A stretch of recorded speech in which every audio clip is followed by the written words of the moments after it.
Assalamualaikum warahmatullahi wabarakatuh. Perkenalkan, nama saya Yeni Kusmita, NIM 21110502018 dari kelas Ekonomi Syariah 1. Di sini saya akan mereview dan menanggapi materi yang sudah disampaikan oleh Bapak Dr. Abdul Wadud LC MEI yang berjudul Konsep Dasar Ekonomi Islam. Yang pertama, saya akan menjelaskan ekonomi sendiri yang berkembang di dunia ada dua, yaitu kapitalis blok barat dan sosialis blok timur. Kemudian di tengah-tengah ada campuran, yaitu antara kapitalis dan sosialis.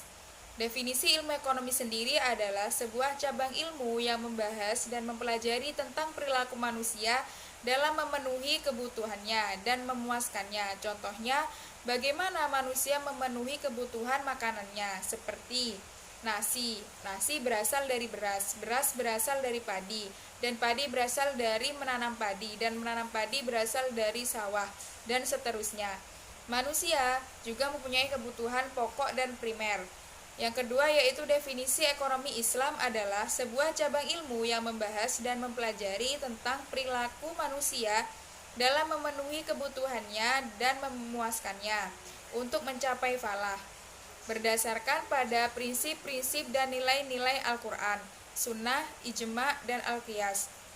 Untuk mencapai kebahagiaan harus disertai dengan dohir dan batin dan mendapatkan ridho dari Allah Subhanahu wa Ta'ala yang memenuhi kebutuhan fisik dan rohani. Contohnya, dalam prinsip nilai Al-Quran sendiri yaitu seperti makanan dipersilahkan, tetapi dalam aturan Al-Quran dijelaskan, makan dan minumlah kamu tapi jangan berlebihan untuk memenuhi kebutuhan, dan untuk memuaskannya makan makanan enak tetapi jangan israf sehingga nantinya tidak bisa untuk beribadah kepada Allah Subhanahu wa Ta'ala, dan harus halalan thayyibah.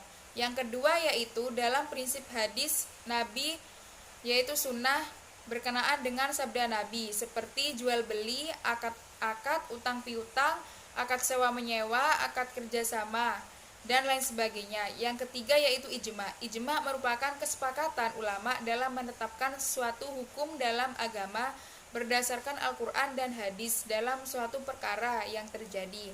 Contohnya, ulama sepakat bahwa hukum riba itu haram, mencuri haram, dan goror. Lalu yang terakhir yaitu kias. Kias adalah menyamakan sesuatu yang baru yang tidak ada atau disamakan dengan suatu masalah yang sudah tegas hukumnya dalam Al-Quran dan hadis yang sahih. Contohnya narkoba, larangan-larangan minuman khamr karena memabukkan. Maka mengkiaskan setiap sesuatu yang memabukkan itu hukumnya haram. Selanjutnya yaitu perbedaan antara ekonomi Islam, kapitalis, dan sosialis. Islam bersumber dari Al-Quran, Al-Sunnah, dan ijtihad ulama. Sedangkan kapitalis bersumber dari pemikiran dan pengalaman manusia, dan sosialis bersumber dari pemikiran dan pengalaman manusia. Lalu yang kedua yaitu dalam kompetisi Islam dikontrol syariat Islam, sedangkan kapitalis kompetisi usaha bebas dan melahirkan monopoli, dan sosialis tidak terjadi mekanisme pasar dan tidak ada persaingan atau di bawah kendali pemerintah pusat.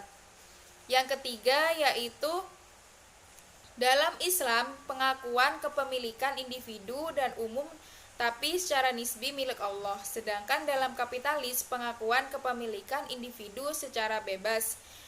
Sedangkan sosialis tidak mengakui kepemilikan individu, semua alat produksi milik umum.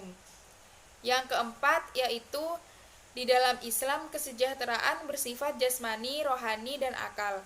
Sedangkan kapitalis kesejahteraan bersifat jasmani belaka, dan sosialis kesejahteraan bersifat jasmani belaka. Lalu yang kelima yaitu dalam Islam mekanisme pasar bekerja menurut maslahah atau tidak merugikan orang lain dan tidak membawa kemudorotan. Sedangkan dalam kapitalis mekanisme pasar dibiarkan berjalan sendiri. Dalam sosialis perekonomian dijalankan lewat perencanaan pusat oleh pemerintah. Selanjutnya yaitu sumber hukum ekonomi Islam. Yang pertama, Al-Quran. Setiap masalah seperti jual beli, akad, utang piutang, semua transaksi dan kebutuhan lainnya. Yang kedua yaitu As-Sunnah. Yang ketiga Al-Ijma, dan yang keempat yaitu Al-Qiyas. Lalu selanjutnya yaitu dasar-dasar ekonomi Islam. Yang pertama yaitu tauhid, artinya keesaan Allah, meyakini keesaan Allah bahwa Allah itu ada, Allah Maha Esa zatnya dan sifatnya. Maka segala aktivitas-aktivitas ekonomi harus sesuai dengan ketentuan Allah, baik dalam Al-Quran, Sunnah, Ijma, dan Qiyas. Yang kedua yaitu tauhid, yaitu yakin bahwa Allah tahu apa yang dikerjakan oleh hambanya dan Allah akan membalas apa yang dikerjakan hambanya. Jika melakukan transaksi dengan benar, maka akan mendapatkan balasan pahala, dan sebaliknya maka akan mendapatkan dosa. Lalu yang kedua yaitu al-asidiki dan amanah, yaitu kejujuran dan tanggung jawab. Setiap transaksi, menjual, membeli, membayar utang harus jujur. Ketika melakukan akad jujur, setelah jujur mengikuti amanah, yaitu melaksanakan tugas dengan baik, benar, dan sungguh-sungguh sesuai dengan perjanjian yang disepakati bersama. Lalu yang ketiga yaitu mengakui hak milik individu dan umum, yaitu seperti rumah, mobil, baju, sawah. Sedangkan umum seperti jalan raya, musola, kamar mandi umum, dan lain sebagainya.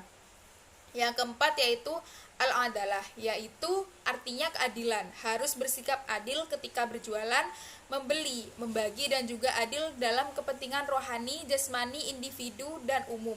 Yang kelima yaitu al-ta'awun, artinya tolong menolong. Contohnya akad mudorobah, orang yang punya modal akan menolong kepada orang yang bekerja yang tidak punya modal, dan sebaliknya.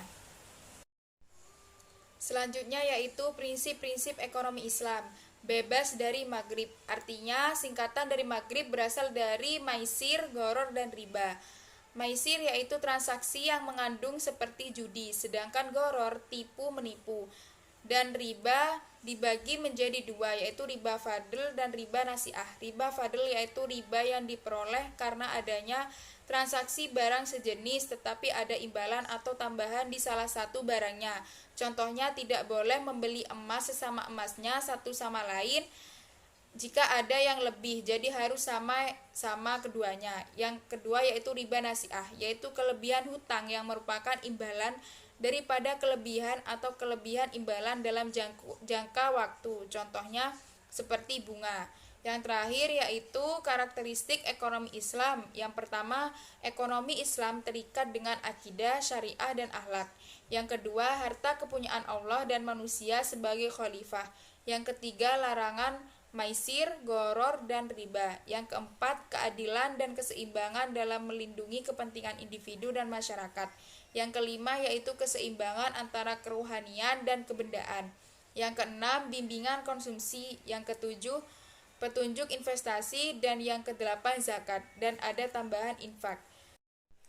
Komentar dari video yang sudah dijelaskan oleh Bapak Dr. Abdul Wadud Nafis LCMEI yaitu tentang konsep dasar ekonomi Islam, di mana di sini saya bisa mempelajari dan mengetahui apa saja yang dipelajari dalam konsep dasar ekonomi Islam itu sendiri, di mana di dalamnya mempelajari tentang definisi ilmu ekonomi, definisi ekonomi Islam, perbedaan antara ekonomi Islam, kapitalis, dan sosialis. Lalu sumber hukum ekonomi Islam, dasar-dasar ekonomi Islam, prinsip-prinsip ekonomi Islam yang bebas dari maghrib, dan karakteristik ekonomi Islam. Mungkin itu saja yang bisa saya sampaikan, kurang lebihnya mohon maaf. Wassalamualaikum warahmatullahi wabarakatuh.